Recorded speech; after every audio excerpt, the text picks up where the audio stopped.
Google are notorious for banning Google ad accounts and Google Merchant Center accounts often before you've even been able to generate your first sale.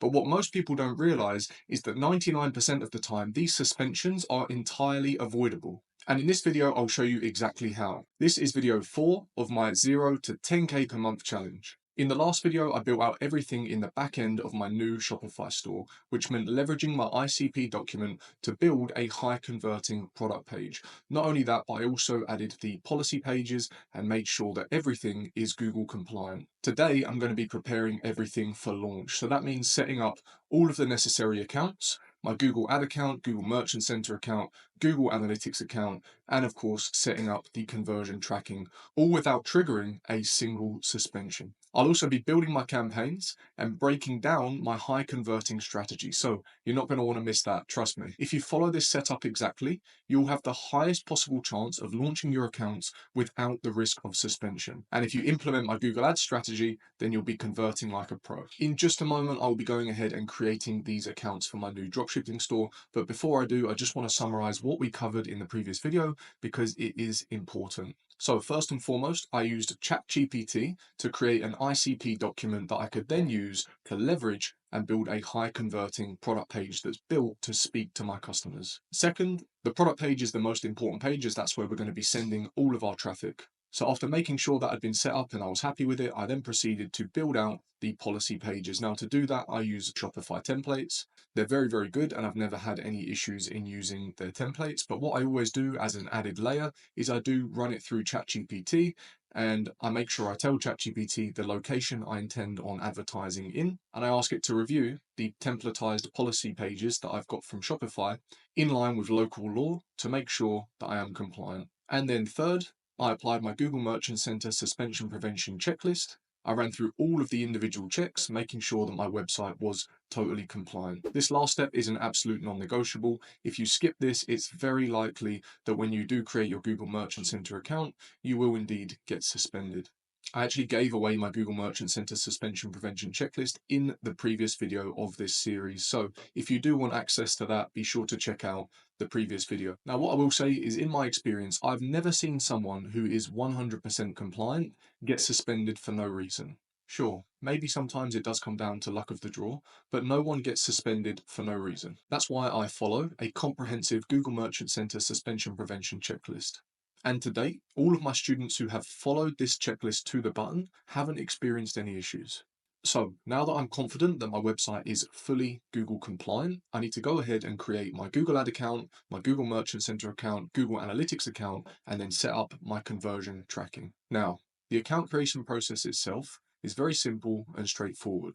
But one wrong move and you can totally screw this up. And if you do that, it's very likely that you're going to lead to a suspension. If this is something that you're worried about and you want to make sure that you get exactly right, then I actually have a free 1 hour long YouTube video where I go through the entire process, okay? The creation of the accounts, connecting everything to your store, setting up your conversion tracking. I break it all down step by step. I literally go through everything. I even show you how to optimize your product feed. So what I'm going to do is I'm going to drop a link in the video description to that video. Like I say, it's about an hour long. It's on YouTube for free and it breaks everything down step by step. So for my own sanity and to save me from re-recording something that I've already shared on YouTube in detail, what I'm going to do is drop a link in the video description to that guide. If you want to check it out for step-by-step instructions, you can.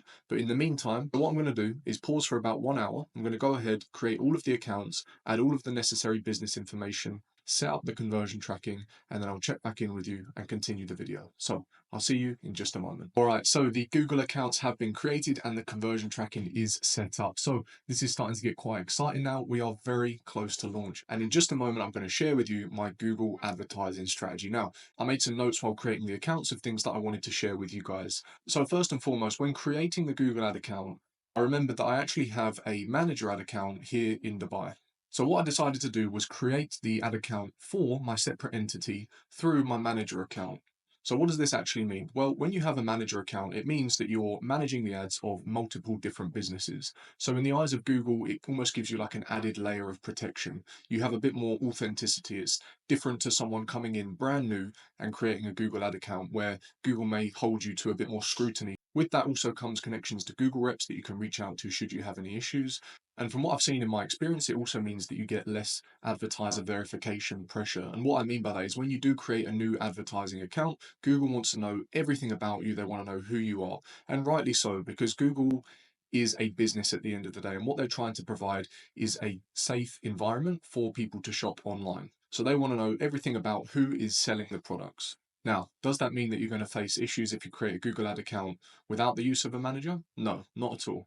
Okay, I launched my first business as a completely new entity, as have all of my students. So it's not going to cause you any issues. It's just something that I decided to do there and then in the moment to give myself an added layer of security. If you don't have access to a Google Manager account, don't worry about it. Just proceed to set up your account as a new one. The second note that I wanted to share with you was with regards to Google Merchant Center. So as you will know, if you watched my previous videos, I mentioned I found 3 killer winning products that I wanted to test and bring to market. Now, I always recommend connecting just a handful of products to a new Google Merchant Center account initially. This is for 2 reasons. First and foremost, if you connect hundreds or even thousands of products and they come back with a ton of errors, it could be an immediate way for your account to be suspended. So if you connect just a handful, it allows Google to do the necessary checks on their end and make sure that there's no immediate errors. And once they've been approved, then you can begin to slowly add more products should you wish to do so.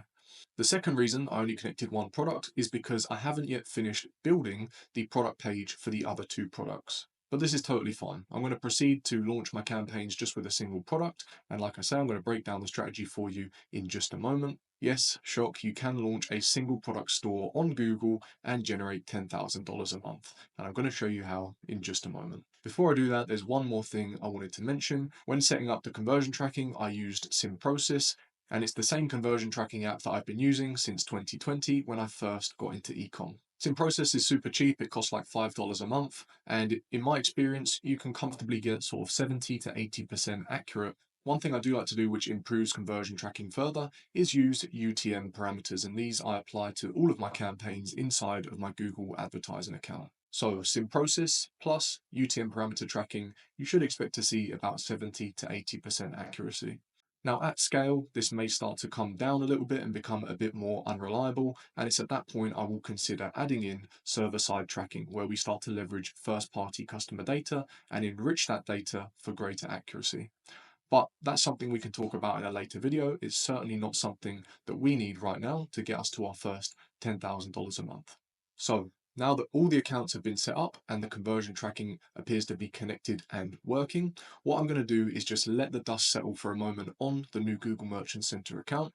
As I mentioned a moment ago, the product has been submitted and it is pending initial review from Google. Now, this is totally normal. It's just Google doing their due diligence and having a look at the product, making sure that everything looks good and is legit, and that there is consistency between the Google Ad account, Google Merchant Center account, and my Shopify store.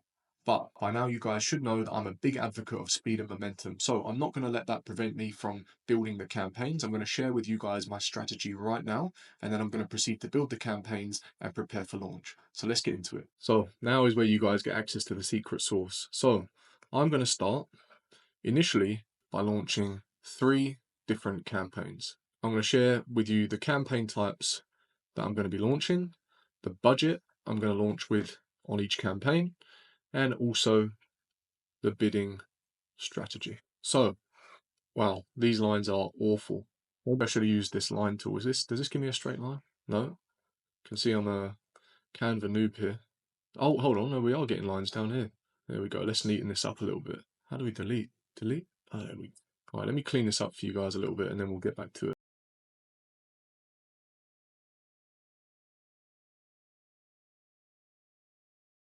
Look at that, now we're talking now. It doesn't excuse my handwriting, but at least we've got some nice lines. So, we're going to be launching with 3 different campaign types. First and foremost is Performance Max. Now, with the PMax campaign, I'm going to launch a feed-only PMax campaign, which means we're only going to be leveraging the shopping and the display networks, which almost acts a bit like an old school smart shopping campaign. Now, if you've been using Google Ads as long as I have, you'll be familiar with smart shopping. If you haven't, don't worry. The main reason I've decided to launch feed only for the PMax campaign is because I want to maintain control over the search network, and I'll tell you more about how I intend on doing that in just a moment. When it comes to deciding budget, I'm going to start on around about $30 a day. Why $30? Well, for a single product store, based on the search volume that I was able to verify using Google Keyword Planner, I think $30 should be a sufficient amount to start collecting some data, generating some conversions, and optimizing from there on up. We can always begin to increase this as soon as we see proof of concept. When it comes to budget, some people will say, well, can I start with $10 a day, $20 a day? Yes, absolutely you can. But if you do start with $10 a day, just keep in mind that it's going to take you 3 times as long to collect the data that I would otherwise be getting at $30 a day, because you're spending 1/3 as much. And initially, really what we're doing here is paying to acquire data to allow the Performance Max campaign to then begin optimizing. Now, the problem is most people get lazy with PMax. They'll list hundreds or sometimes even thousands of products with general store dropshipping, fashion dropshipping, just list tons of products, push them all into PMax, and the only levers they use in terms of optimization are increasing the budget or setting a target return on ad spend. And I'll talk about bidding strategy in just a moment. Now, I'm not throwing shade on that strategy because it can work, and I've seen people do 100, 200K months just by using that strategy alone. But the problem is none of them know how to optimize, which means the campaign runs very inefficiently. Based on the businesses I've audited, they could still be generating that 100 or 200K per month at half their existing advertising spend, increasing their profit significantly. But most people just set it up and leave it and then wonder why they can't scale past that point. Now, when it comes to bid strategy, I'm going to be using an automated bidding strategy called Maximize Conversion Value. I'm only going to be using this initially to ensure that the campaign spends. If I were to create this campaign in a brand new Google ad account and set a target return on ad spend, Google has no existing data, so it's unable to determine how it's going to achieve that target return on ad spend. So it's quite likely that if we do that, it simply just won't spend at all. And that's not going to help us generate any conversions. So I'm going to start with max conversion value. As soon as I'm able to see that Google is comfortable spending that and it's starting to hit the daily budget, then what I'll probably do is set a target return on ad spend, so a TROAS of around about 100%, or simply break even. Why 100% or break even? Well, break even is pretty close to 100% anyway, at least with regards to my cost of goods, which I'll share with you in just a moment. But this target return on ad spend is low enough that it should allow Google to continue spending, whilst also being a little bit thoughtful of where it is pushing our advertising spend. So here we have my cost of goods sold sheet, and I use this to calculate my break even return on advertising spend, also known as break even ROAS. So what is break even ROAS? That is essentially the return on advertising spend that I need to achieve in order to break even on my cost of goods. And when I say cost of goods, I mean the product price, the shipping cost, and any transaction fees that are taken by the payment processor. I'll also take into consideration any discount codes that I'm allowing people to use at checkout. You can see here I have an example with no discount or with a discount. Now, at the moment, I don't even have any discounts set up on the store, but I will be creating this post-launch using Klaviyo. And I guess I'll share more of that in another video. I've also distinguished here in this column on the left-hand side what the cost will be if I ship to the UK and to the US. For the US, my cost is inflated just due to everything that's been going on recently with the Trump tariffs. So initially I'll begin advertising in the UK, and you can see my break-even return on advertising spend here is 150%.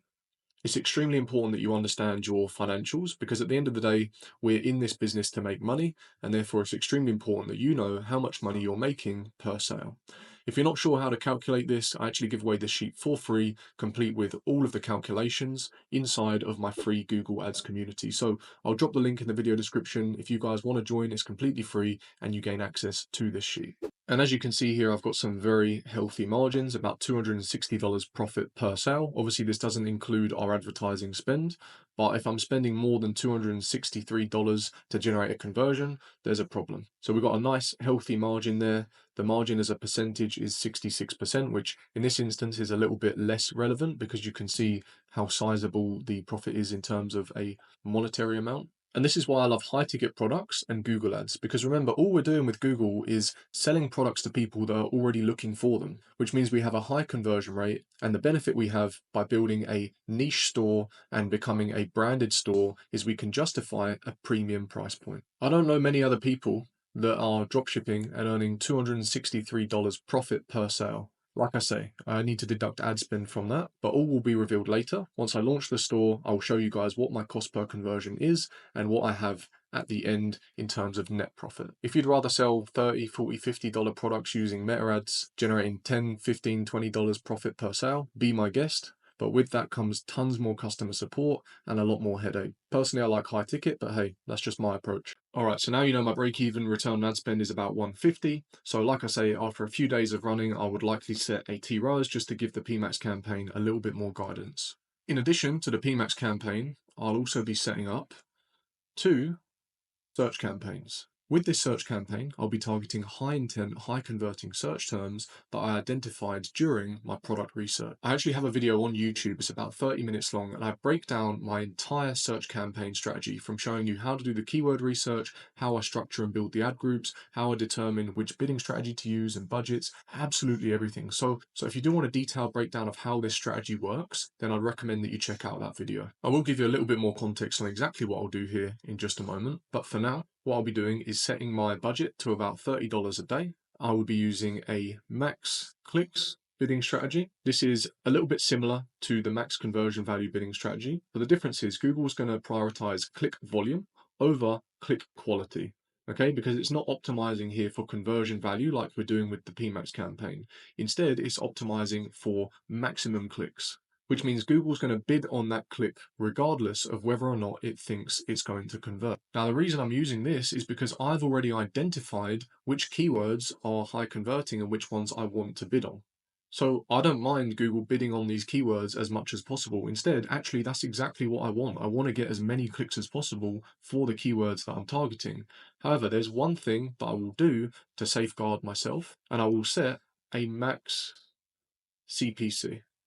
So I will say to Google, I don't want you to spend more than a certain amount, for example, $1, $2, whatever it may be, on these clicks. I'm happy for you to get as many clicks as possible, but do not spend more than the amount that I give you. Once again, I'll determine my max CPC based on the keyword research that I did during the product research phase. Before I share with you the third campaign, let me actually just break down my search strategy for you. So initially, as this is a brand new business, I'll be targeting search keyword. I'll then be showing that traffic by ad, and I'll be sending them to the product page that I designed in the previous video, which has already been built to speak directly to my ideal customer profile. So this should already have a high conversion rate. We do not need any complicated funnels. And with this setup, in addition to the PMAX campaign, I will generate my first 10K per month plus. Now, later down the line, what I'll also do is split test sending traffic to pre-landers, which will comprise of advertorials and listicles. This is what will take us to Mr. 100K per month plus. Once again, I have an entire video on YouTube breaking down this entire strategy. I can't actually remember the name of the video, but once again, I will drop it in the description if you want to learn more about this. Now, the reason I leverage pre-landers such as advertorials and listicles at scale is because there is only so much search volume for the high intent, high converting keywords. Once we've capitalized on all of that, we'll have hit TAM. TAM is total addressable market. There is only so many people every single month in a specific location searching for the products that we're selling. Now, the benefit that we have before the need of introducing pre-landers is that we can scale horizontally and vertically. What does this actually mean? Well, there may only be so many people in one particular location searching for the products that we sell, such as the UK. So what we do is we scale horizontally, which means we start to advertise our products in other locations, whether they be other tier 1 English speaking countries or potentially even the EU. Whilst we scale horizontally, at the same time we also scale vertically by increasing our advertising spend for the campaigns, scaling up our search campaigns, performance max campaigns, and any other campaigns that we decide to introduce. When I say other campaigns that we decide to introduce, I'm referring to pre-landers, where we can then target people that are higher up the funnel, people that are top of funnel, middle of funnel, people who are not yet product aware, but they are problem aware. And we then start positioning our product as the logical solution to their problem. And this is how we scale to 100K per month and beyond. Now, I have drifted a little bit here because this challenge is all about going from 0 to 10. But hopefully this gives you a little bit of insight as to what is actually possible with Google. Now you know what an experienced Google Ads mentor and coach looks like, as opposed to someone who tells you to launch a general dropshipping store with hundreds or even thousands of products and just throw them all into a PMAX campaign. Like I say, not throwing any shade on that strategy, and a lot of people that have done that and made money from it. But the difference is anyone can do that. Anyone can add hundreds or even thousands of products to a store straight from a supplier website like CJ Dropshipping or AliExpress and just throw them all into a PMAX campaign. That's not marketing, and that's the difference, okay? Anyone can do it, which means there's low barrier to entry, which means there's high competition. You tell me how many other people are teaching you to scale horizontally and vertically, whereas what we're talking about here is actual marketing, and that is the difference. So there you go. We went on a little bit of a tangent there, but hopefully that was constructive for you guys, and at least you get to see an insight as to the types of things that I actually teach inside of my mentorship program and why my students are able to achieve such fantastic results. So anyway, let's get back to the strategy that I'm going to be implementing. There is one more campaign that I'm going to be adding on, and that is a branded search text campaign. Now, many of you guys will be familiar with this campaign already. It's simply there to protect our brand name and capture any branded traffic. Now, I don't expect anyone to be searching for my brand initially. It's a brand new store. No one knows what it is. I can't even remember what I called it. So this campaign initially is kind of pointless, but it's there just to protect our brand name and capture any traffic that's looking for us. For this, we'll most likely use the same bidding strategy as above. Now, what makes me laugh is when I speak to most people who run meta ads or have D2C e-com stores, I'll often ask if they're doing any Google, and they're like, yeah, I've got a PMAX set up and I've got a branded search campaign. And it's like classic, throw everything into a PMAX campaign, set up a branded search. Like, yeah, but I get a really good ROAS on branded search. I'm getting like 10x ROAS. I'm like, is that really any surprise though? Like, what, you're getting a 10x return for people that are searching on Google for your brand name. Like, can it get any higher intent than that? Probably not. But whether you're familiar with Google or not, hopefully this has opened your eyes as to what is possible. And there's certainly a lot more that you can do than throwing all of your products into a PMAX campaign, never optimizing it, and setting up a branded search. But we've got to give Google some credit here because that was their exact intention with launching PMAX. The idea was for it to be an easily accessible campaign that people can launch without the need of leveraging agencies. So in fairness, Google did what they intended to do. But guys, if you do have a D2C ecom business, if your strategy really is just a PMAX campaign and branded search, you're not even scratching the surface, and it's very likely that your campaigns are highly inefficient. And there you have it. So that is the exact Google Ads strategy that I'm going to be implementing to take this brand new dropshipping store from 0 to 10K per month very quickly. Now, I like to think that I give out a lot of free value in these videos, a lot more than what I see other people doing online. Most of the time, what I see is very surface level, and I'm here to separate myself from the rest. And hopefully you see that with the things that I give away for free and the amount of value that I provide in my video. Not to mention the completely free Google Ads community that I have, where I give away many of the things that I've mentioned in this video. So the Google Merchant Center suspension prevention checklist, how to set up your Google Ad accounts, how to connect your product feed, how to optimize your product feed with regards to best practices. I've also got that 1 hour long YouTube video walking you through how to set everything up. So tons and tons of value there, enough for you guys to really get stuck in. That being said, if you do want to generate $10,000 a month with a brand new dropshipping store and you want a complete A to Z of how to get there with step-by-step instructions and my guided mentorship, then you should consider learning more about my Google Ads Ecom Academy. This is the exact same process that Ollie followed to go from 0 to 55K per month in just 9 weeks. The same process that Kyle, who had 2 failed dropshipping stores prior to joining my mentorship program, that joined, followed my guidance, and was generating $1,000 a day within the first 30 days. The same process that Sasha followed to go from 0 to 513,429 euros in just 4 months. That's 0 to €500,000 in just 4 months. And he did so with a single product dropshipping store using the exact same strategies that I teach inside of my mentorship program. Sasha even flew out to Dubai and we filmed a podcast together breaking down exactly how we did it. So I'll say once again, if you're serious about making at least $10,000 in the next 90 days or less, following the exact same mentorship program that Ollie did, that Kyle did, and that Sasha did, then click the link in the video description for more info on how to join my mentorship program. Now, that is all for this video. If you liked the video, make sure you smash that like button, hit subscribe, and drop a comment. I really appreciate your support, and I will see you in the next video.